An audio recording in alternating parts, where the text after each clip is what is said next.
got it. Got my little notification.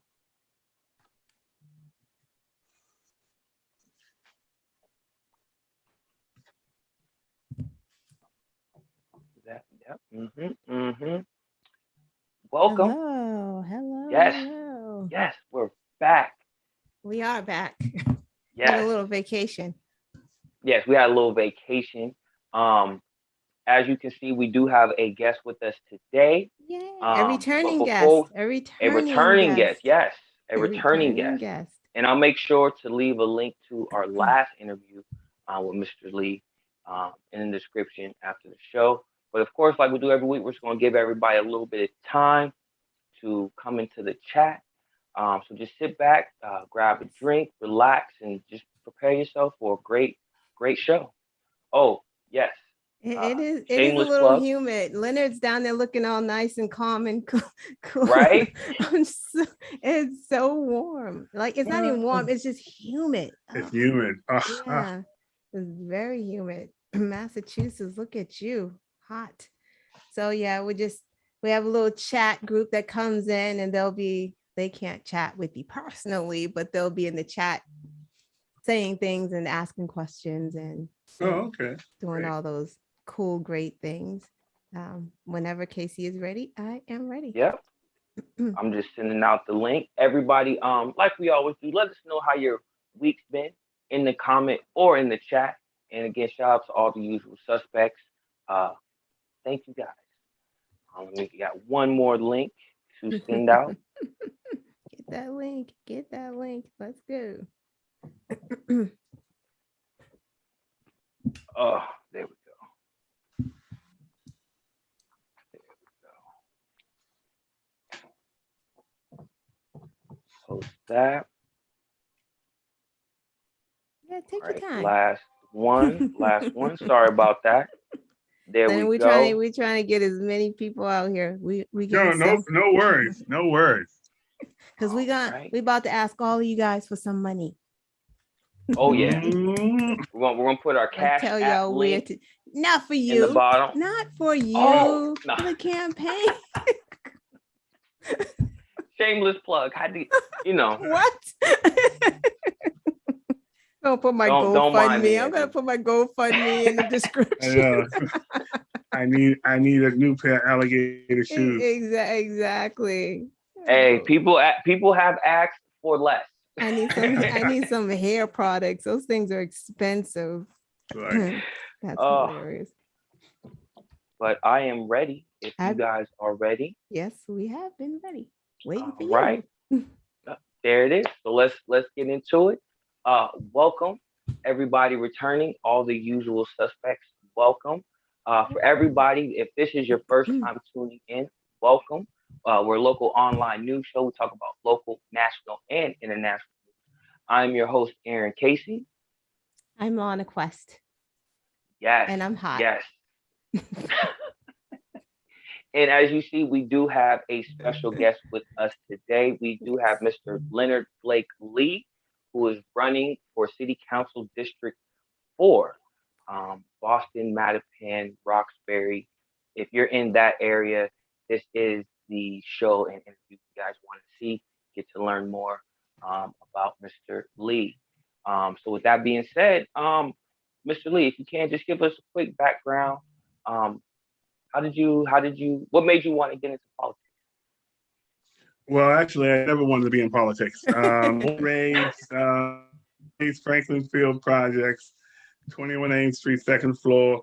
And I've always been, one thing I share with people is that the first time I saw someone deceased, it was my 15-year-old brother who OD'd on drugs. From that experience, it just seems like I had it in me to want to help people and be active in helping people in the community. Right. And I just continue to do things like that. Went to college, I left college, came home, and started running different nonprofits and helping people. I have several lives, and one of them was I still am a promoter. I produced a number of shows in Boston. I created the Beantown Jazz Festival. I produced Steppin' Out for 15 years. Right.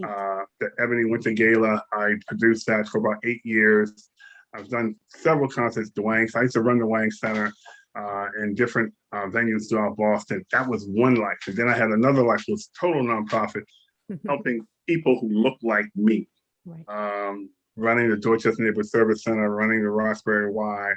And I always had a passion of service and wanting to help people, especially those who were disenfranchised. Right. Again, I was blessed to have an opportunity to work in some fabulous jobs. And with that being said, I heard an interest this time to run for public office because the need is so great based on what's been going on in the city of Boston. Yeah. Yeah. Great. Yeah. And you are running, your district is like my old stomping ground. So I'm so Yes. excited to ask you these questions because it's really personal because I lived Phil's Corner, Fuller Street over there on the red line. Yeah. Melville Ave, like that's wow. And it's interesting, as a kid, I never thought like districts and there's somebody there that's running this district, right? Which leads me to my segue into my question. So in my eyes, local government should be local, right? So as a kid, we never saw the politicians there. As I said, I was in a district and never knew I was in a district. It was just a neighborhood. You didn't know anything about politicians and what was going on. Even, older living in that, and you just never knew, you never saw them. So neighborhoods need to see the people that they have elected to work for them. During your campaign, you have said that you will bring City Hall to District 4. What will you do different to restore confidence in the community of District 4? Staying on the ground. I mean, even now, I've always been connected to the community. A lot of people know me from my work and just personal relationships of always wanting to help folks. Right. I'm not going to do anything different than I have been doing. I still greet people. I still go to events. I do all that stuff. And it wasn't for me running. It was just me caring about my community and wanting to be active to bring about some type of change. So going to City Hall, I will continue to do what I do in people. Because one thing, and I learned this, I used to be a buyer for the city of Boston, and we bought from MCI Industry, and that's the prison systems. And we went out to Walpole one time, and I went out there I was the only black person, and we walked into the facility, and I seen a bunch of my friends. They were like, Lenny, hey, Lenny, what's up? Hey, how you doing? What's up? What's going on? And I would dare not to say hello to them. I went over and embraced them. I went over and hugged them. Oh, wait, you saying Walpole Maximum Security? Walpole Maximum Security. All right. Yeah, okay. Letting everybody know. Yeah. MCI, Massachusetts Correctional Industry. The max. That's the max. The city would buy things from. I went for an inspection. And one thing I made real clear that I was not going to act like or become brand new to folks who I knew who were incarcerated.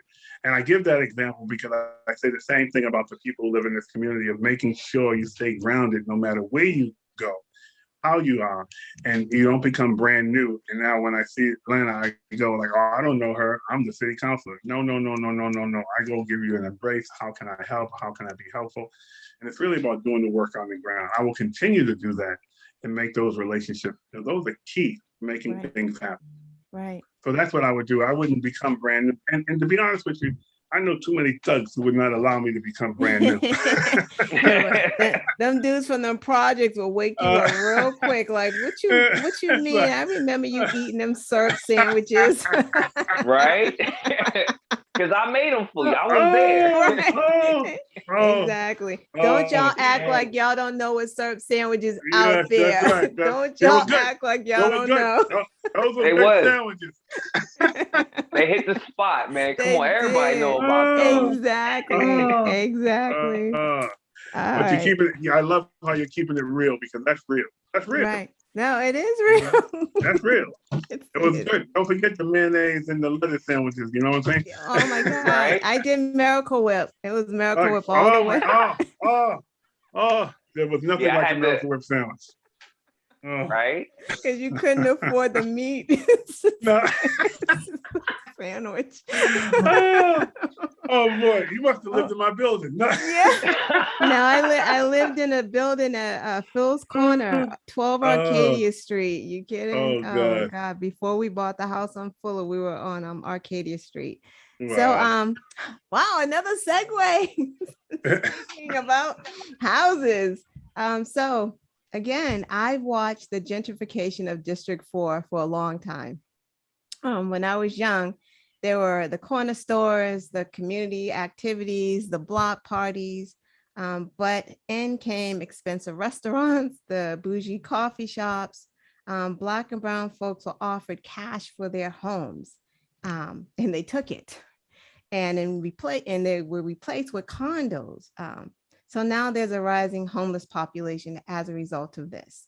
What are your ideas to um, combat the homeless issue in District 4? Well, I think it's important to make real, true affordable housing. I mean, they've done it in other cities throughout the United States where they made affordable housing really affordable, looking at the net, not the gross of someone's income.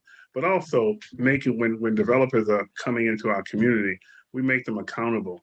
When they say, "Oh, we're going to make a certain percentage affordable," it's like go down to the seaport and build luxury housing, and then the one in the contract you put in there that I'll build affordable housing, and you take some of those abandoned lots in D4 and have them build affordable housing, but you make them rent a home.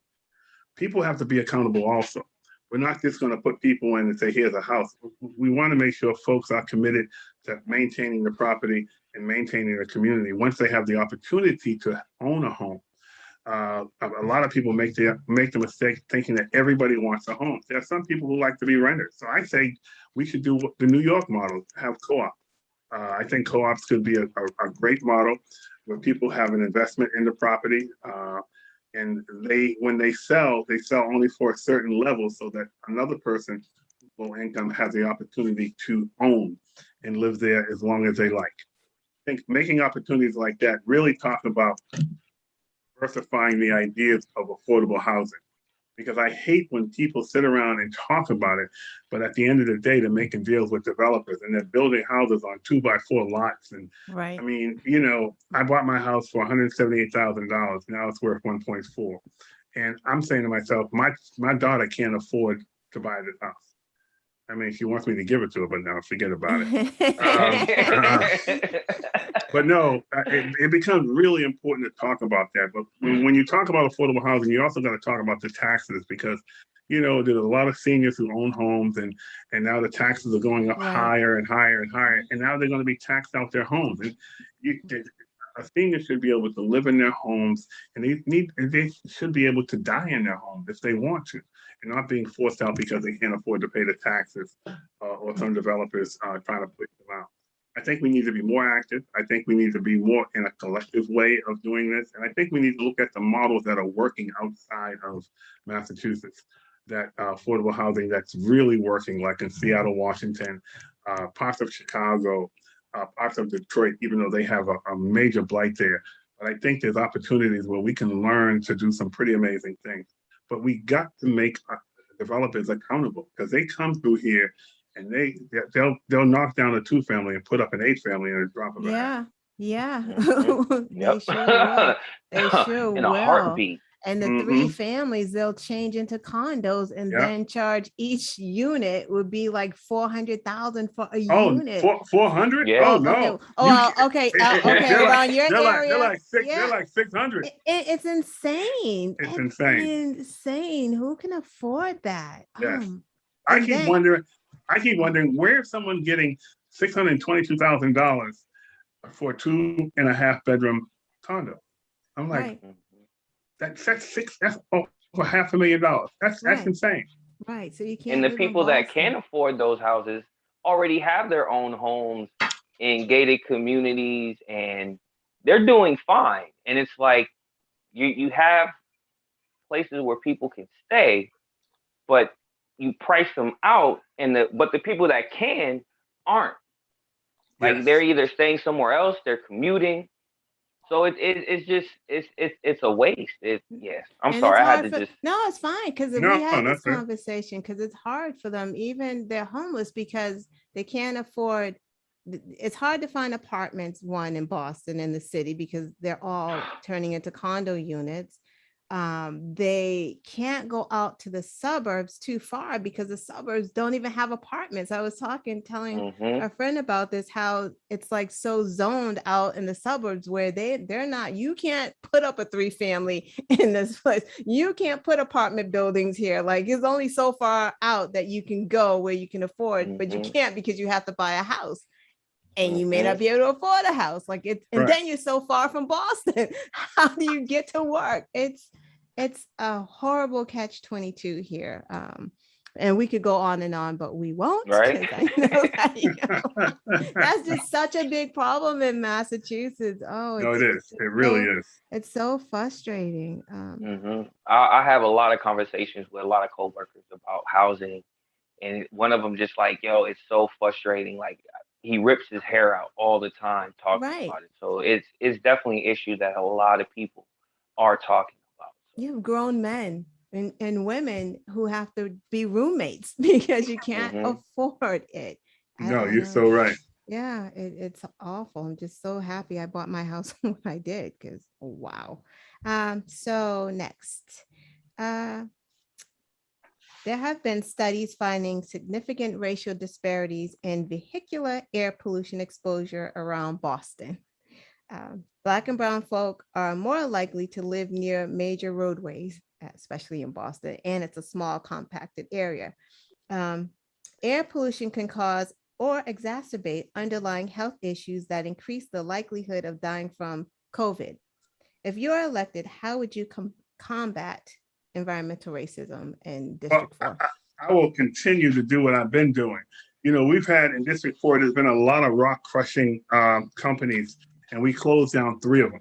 And as you know, when they crush rocks, it makes dust. That's why D4 has some of the highest rates of asthma in young people. As you know, my background is public health. So we've done a lot of environmental studies in Black and brown neighborhoods for over years. And we're talking about, there used to be a time where people would come from the suburbs to dump their pollutants in our empty lots, where it was disgusting. I mean, they would dump their trash, their contractors would come in and put it in our lots. I mean, it was crazy. It was crazy. Wow. And now what everybody uses Boston as a pass through to get to downtown, Right. which is interesting because back in 1718, Roxbury was its own city. It was the largest city in Massachusetts, one of the largest cities in Massachusetts. Then it was annexed over to the city of Boston, but there was only one way to get to the city of Boston because there was water on both sides, and that's down by the graveyard, down by Nubian Square, and Washington Street would go right out to the city of Boston because it was very small at the time. And I think about that when I think about environmental racism, because what happened was when they chopped Roxbury up, the people who are lesser means of people of color, it was like that's where they had the auto reclaim places. They had the trash heaps.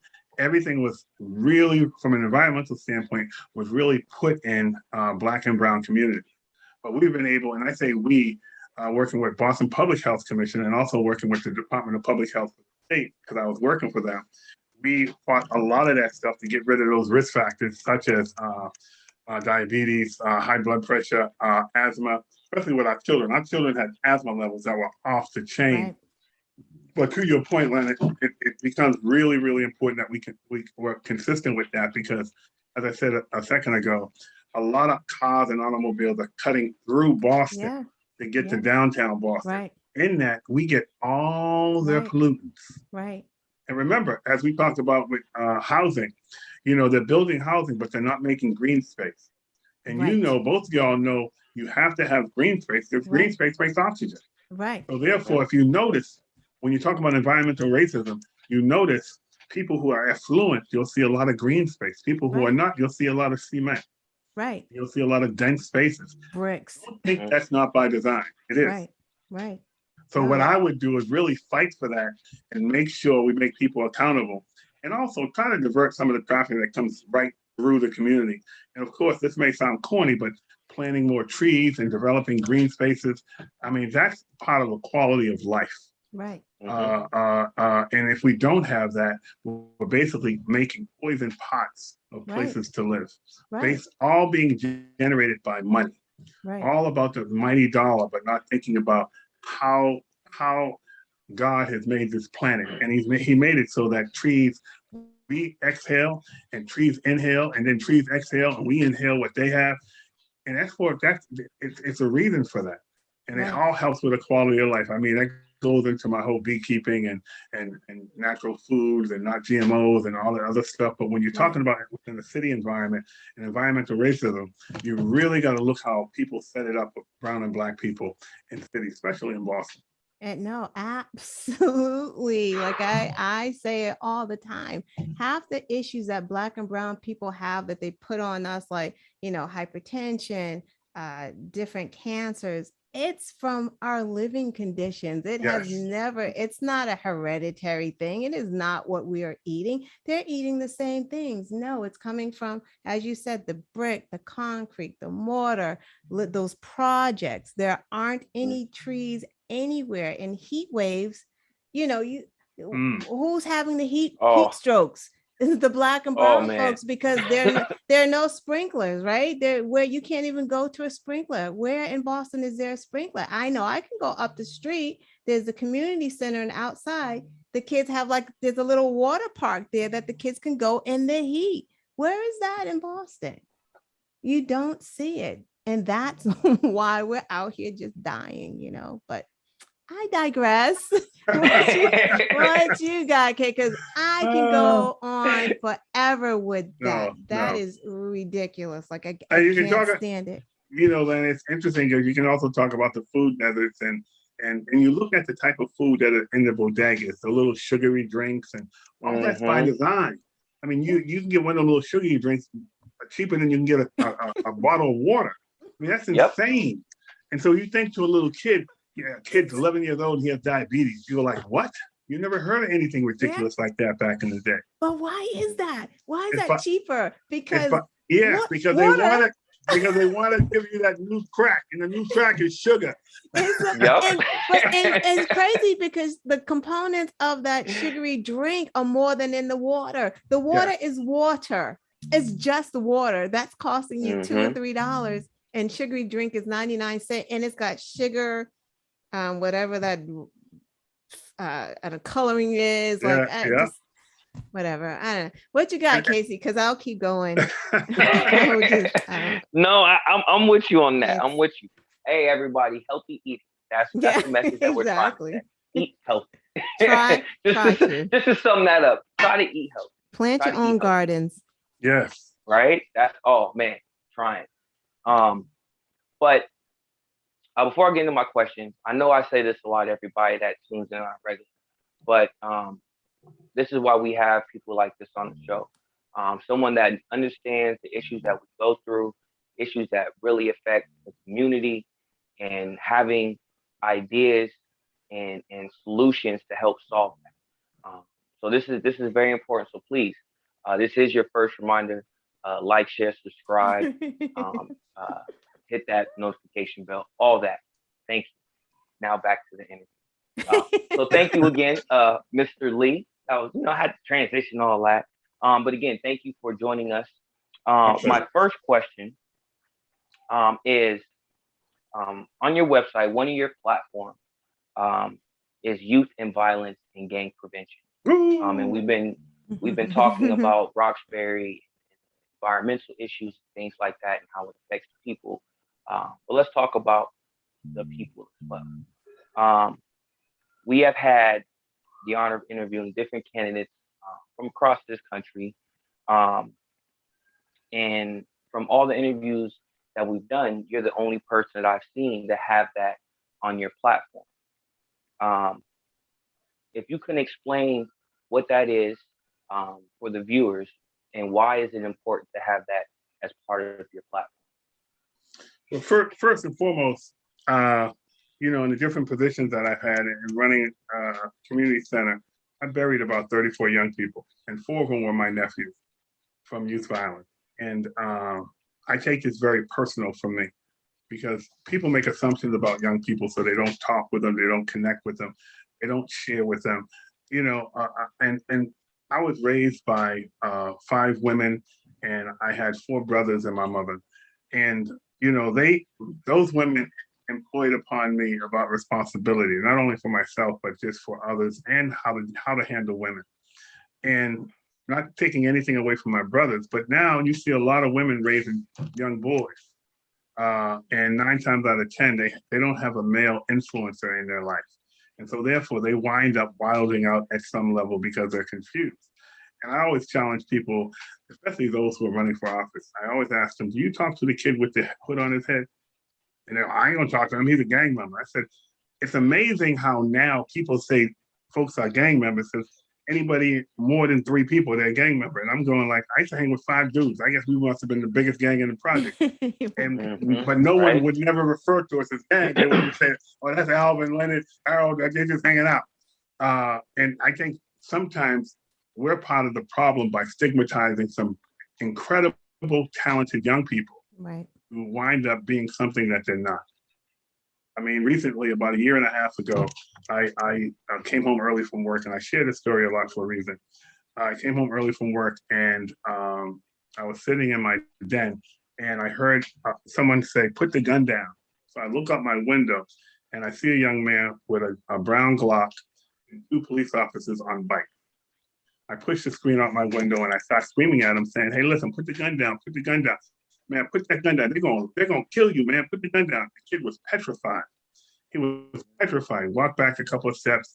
He shot the gun in the ground. The police still didn't shoot him. We're screaming at him, "Put the gun down, put the gun down." He still didn't put the gun down. Shot 2 more shots in the ground trying to scare somebody. I didn't think once that he was going to shoot me. I don't know why. Maybe I was in a daze or something. But my whole thing was trying to get this young man to put down the gun. Eventually, the police did something they never do. They shot this young man in the leg. They never shoot you in the leg if you got a live weapon on you. They'll put 22 bullets in you and then stand over your carcass, your body, and go like, he deserved it. But these police officers showed so much compassion. And I share this story a lot. He fell down with his hand up in the air, and his hand came down. They shot him 1 more time in the abdomen.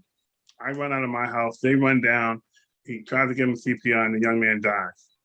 I saw the whites of this young man's eyes, and all I thought about was that if this young man had someone to tell him that he could be better, right, he doesn't have to do that. I believe in my heart that young man would be alive today. And I tell this story because I want people to understand, don't judge young people, work with young people, be their model for them, let them stand on your shoulder.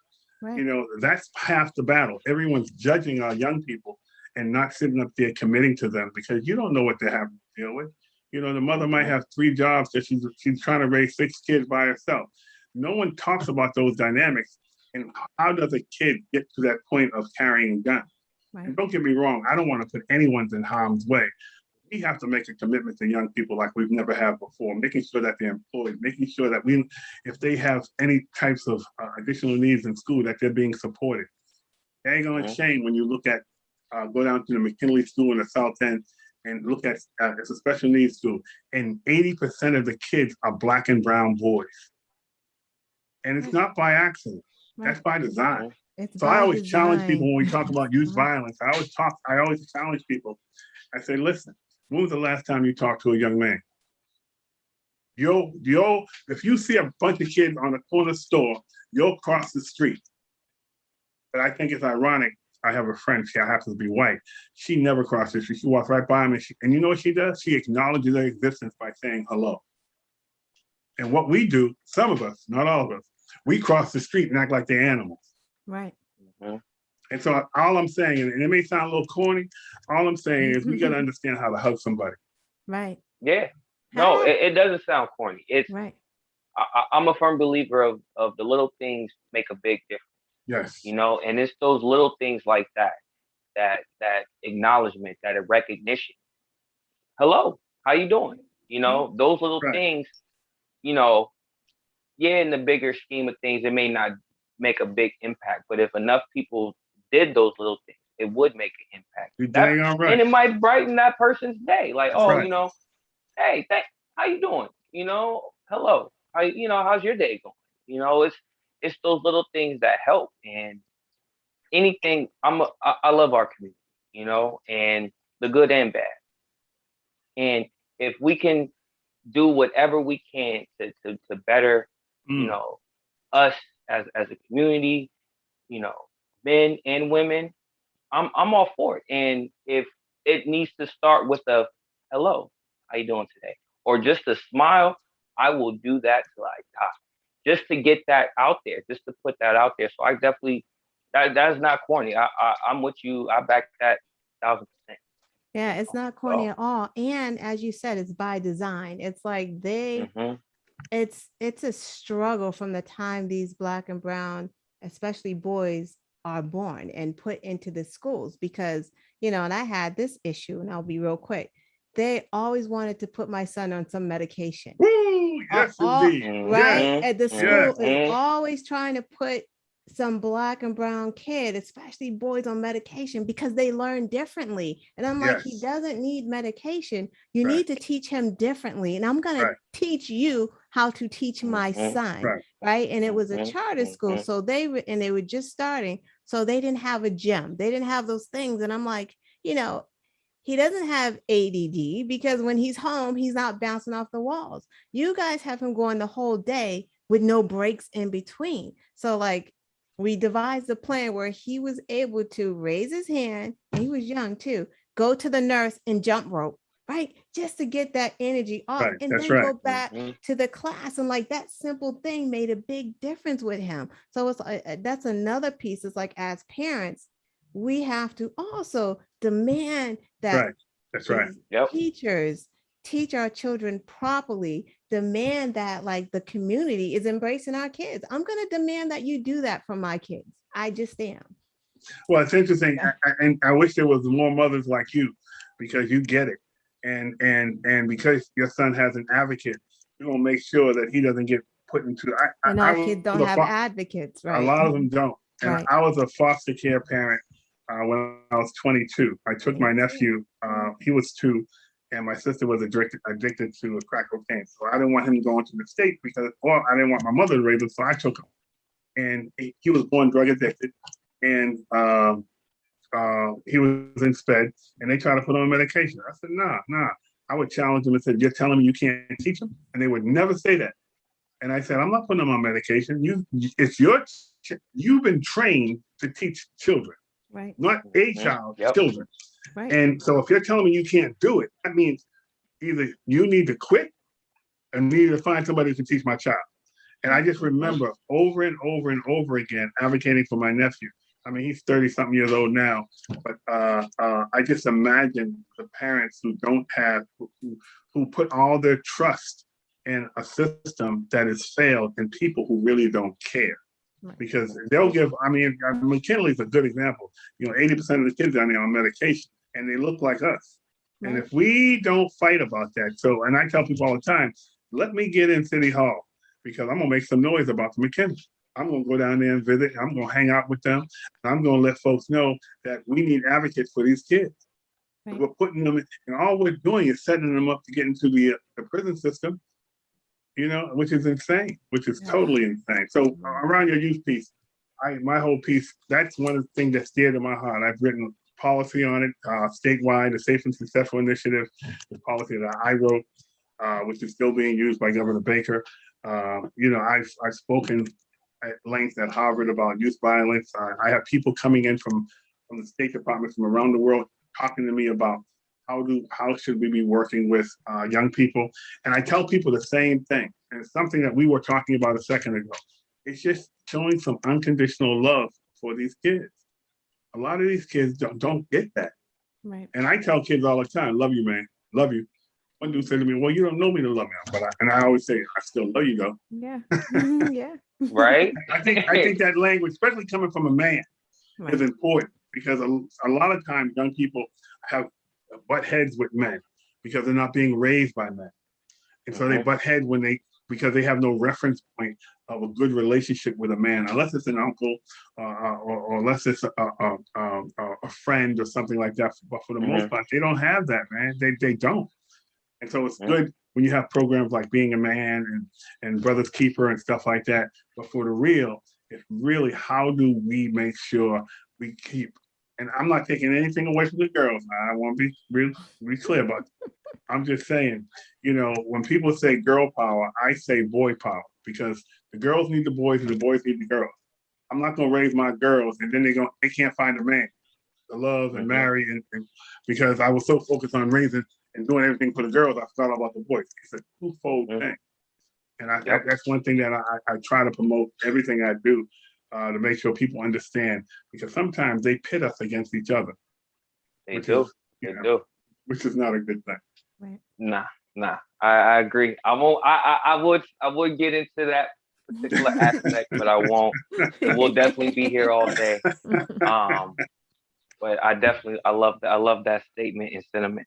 But moving along, my next question, kind of still dealing with the people, kind of going back related when we were talking about housing. Can you explain? Oh, nope, sorry about that. How will you push affordable housing? And can you explain what linkage is and what you will do to stop it? Well, as I said earlier, it becomes really important to make the developers accountable and developing easier methods to get into housing. I mean, we forced the banks because of redlining to create NACA and other organizations that would help people get into housing. I bought my house through NACA.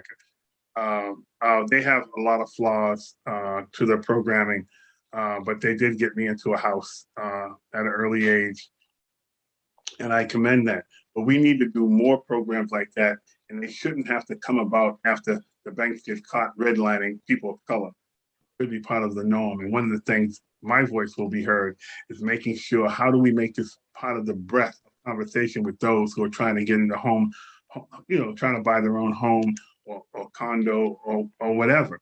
I think it becomes really important. And we talk about lotteries and stuff like that, but how do we make it equitable for all and not just like it's you're buying a lottery ticket and you're waiting for your turn? Because everyone should have access to home ownership. We've been denied on purpose by redlining, and that goes with developers, that goes with real estate people, and that goes with the banks. They were very clear about keeping us at certain bay. And if you know your history about Roxbury, Dorchester, and Mattapan, the realtors scared all the white people to move so they can sell their homes to the black folks. And they scared them by saying, black folks are going to move here, they're going to rape your daughters, and they're going to break into your homes. And they all moved. That's why we live where we live. Because eventually, first we lived in Beacon Hill. We lived on the bottom of Beacon Hill. Yeah. We were in the South End. Yeah. I mean, we didn't come out here. This was a suburbs to us. Exactly. Oh my God, you're right. All those those brownstones. It used to be City Hospital, and those brownstones. All those older people had those brownstones, and look at them now. There. Yeah. I'm not. Yeah, I mean, yeah. They went in there and made them sell too, but it's another story. Sorry. No. So I would, to be real, just my whole thing is I want to go in there and start some good trouble. One thing, because I have relationships and I have history, it's really hard for somebody to BS me because I'll go like, oh no, that didn't happen. Right. Oh no. What are you talking about? Oh no. Because a lot of people don't do their history. And that's one of the things I said to a number of candidates. I said, as a candidate, I shouldn't say this to somebody who's competing with me, but I always say to them, well, if you don't know the answer, go Google it. Don't just try to act like, go Google it. And I'm like, because you sound stupid saying something. And I said, no disrespect, bro, but I don't want you sounding stupid. If you win, you win. I'm still going to be there to be supportive of you, but Google it. Don't just go in there thinking you're going to just rise and dive. I said, this is serious work. There's a reason why we're fighting for the same thing we've been fighting for the past 50 years. Right. It's ridiculous. Right. Wow. Get them. Get them. Get them. Oh, man. So moving on to my last question is about police reform that has been dominating the news forever. But of course, it really hit its height after the George Floyd situation video came out. Um, so for police reform, what will you see, or how will you push that particular agenda, specifically in District 4 in Roxbury and Dorchester, Well, Madison? well, first and foremost, I want to give respect for those who died before George Floyd, because they've been killing us for a very, very long time. And people act like George Floyd is something new. It's not. He just got caught, just like they caught the brother in California being beat up by the police with the video machine way back in the 90s and the 80s. Mm-hmm. And I don't want us to Rodney forget King. about that, because yes, Rodney King, we tend to forget because they try to make like George Floyd was the exception. No, that was the rule of how people killed us. Yeah. And one of the things that becomes really important for me as a city councilor is making people accountable. And when people say stop funding, defunding the police, I think that's insane. Yeah. I think, defunded the police. So when somebody comes by, some thug comes up to my house and tries to rob me, I call the police and they say, they'll be there in about 35 to 45 minutes. If you can get the guy's name and number and write down as much as you can, maybe we can help you out. Take a picture of him. We can, take a Right. picture of him, and we'll do the follow-up later on. I mean, for real, becomes it really talks about how we budget the resources that the city has. We know how many people in this city. We know how many police officers we need to make sure people are safe. We know that if we need city social workers and mental health workers, we put it in the budget. Right. We don't take away from the schools to pay for the police. We don't take away from the police to pay for social workers. We budget it out like your home. You got your gas bill, you got your light bill, you got your cable bill. I mean, it's insulting when someone says defund the police, like we just dump all our money into the police department and we don't do anything else. No, when the budget is done and City Hall, the mayor and the city councils look at it, we need to make sure there's equity and distribution of the fund. And then make people accountable for those funds. I don't just give you $100,000 and say, Aaron, listen, when you finish, just come back and tell me what you bought.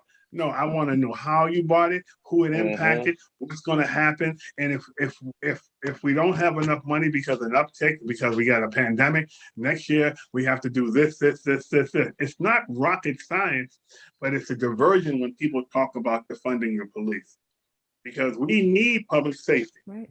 We need public safety. Let's be clear about that. But we also need mental health workers. We also need social workers, because in our community, mental health runs rapid just because of the depression that we've gone through, the trauma that we go through every day. And racism is alive and well. Let's not get it twisted. I tell people all the time, I'm pro-Black, but that does not make me anti-white. Everyone else gets to celebrate their themselves, Irish, Italian. But when you say Black, people think there's going to be a riot. I'm like, I want to wear a shirt one day that says, "Kiss me, I'm Black." Just like they do with the Irish shirt. They wear Italian shirt. Kiss me, I'm Italian. Kiss me, I'm Irish. I want kiss me, I'm Black. I like that. I would buy 3 of those. Yeah. That is a shirt I will not be buying, because I do not want to be kissed on any streets. No, thank you. That sounds like a problem for a woman. But I'm just saying, they have all these different types of shirts for people who don't look like us. And it's accepted. People embrace it. They laugh about it. Even during that St. Patty's Day, the St. Patty's Day events, people say, I'm part Irish today. I say, well, when we do the Black events, I want somebody to say, I'm Black, I'm part Black today. Why can't we do that without any ramifications? There's a negativity behind it. So for me, it becomes really, really important when we talk about that. But also, I think the police department needs to have you have to have more than a high school diploma to be a police officer. You have to have real psychological training and more than that. And I say that because for someone who has the ability to take someone's life and protect, they need to be properly trained and not just for 1 year or 6 months. Right. I think that becomes really important. So for my point is, it's really about the budget and allocating funds to make sure that we can run a city in an efficient and effective way based on the needs of the city, just like we would do anything else. Nice. Well, Thank you, thank you, thank you so much, You're everybody. welcome. Oh, That's I couldn't have said it better. You heard it right there from the man himself. So that actually ends the interview portion of the show. But we aren't done yet. We still have a little more to go. So everybody, please stick around. With that being said, I will pass it off to Miss Quest. All What you right. got for us? We got the lightning round. Are you ready, Leonard? yeah, Okay. yeah. All right. First question, celebrity crush. Celebrity crush? Mm-hmm. Leonard Quest. That is a good answer. We're gonna keep that answer too. I'm not even gonna. That's it. There we go. Second Show's question. over. We could leave. Second question. Would you want to be invisible or have super strength, and why? Which one? Oh, I want to be invisible. Why? Well, I'm invisible now.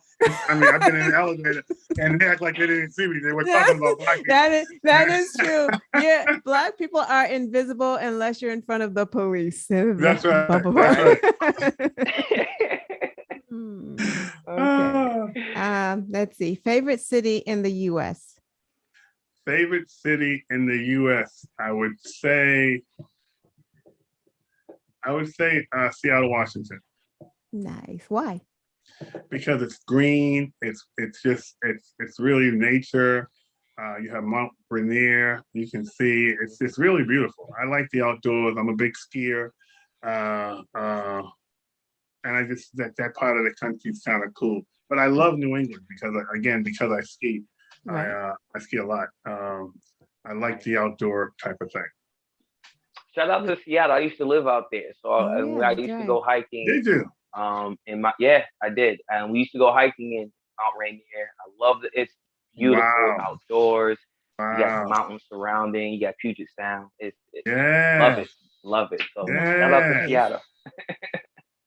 And I took skiing lessons while I was out there as well.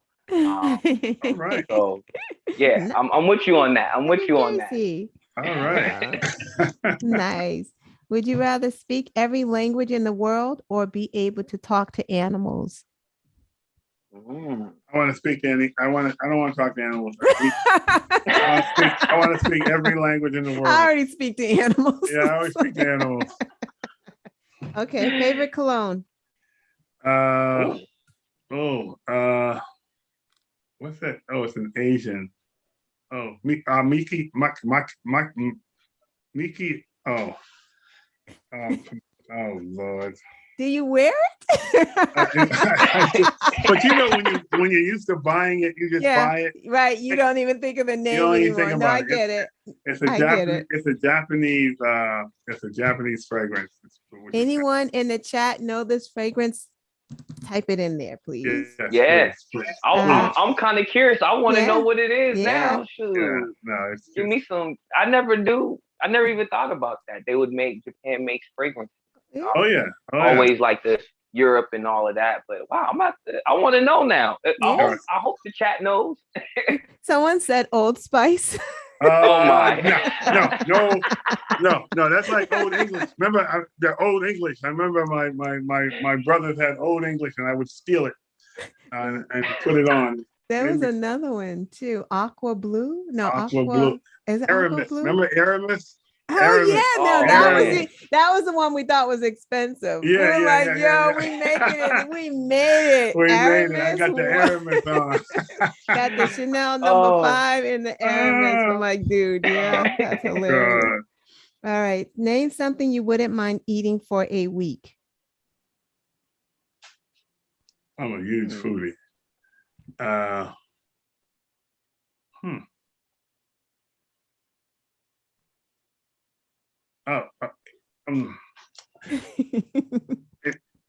Vegetarian. Keep it clean. Vegetarian.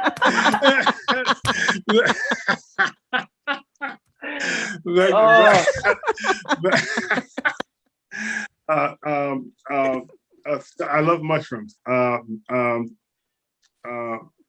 The big mushroom. I love mushrooms. I love all types of mushrooms. I shiitake, but I can eat mushrooms for the whole week. I Okay. love mushrooms. Name something you wouldn't want to eat for a whole week.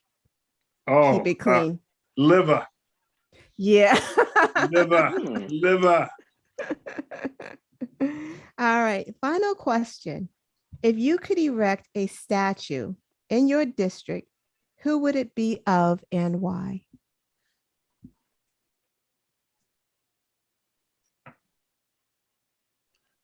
Erect a statue in the district of someone, and who would it be and why? It would probably be